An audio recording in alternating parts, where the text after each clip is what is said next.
Back over here at Warden's farm with Paul. We're about to move some of my hives back over to my yard.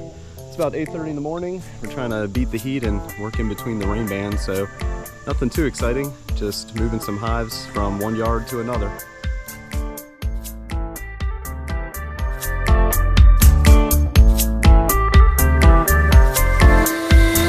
Sometimes I feel weak, I can't move my feet, but now I run miles away. Sometimes I can't breathe so effortlessly. You left me with nothing. Someday you took my voice, the power of my melodies. I knew that this was the day. And then you took my phone to say that I'm better off running miles away.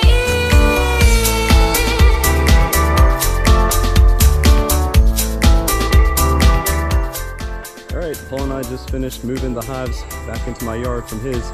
Go check out his channel sometime. It's Warden's Farm NC. I'll link them down in the description.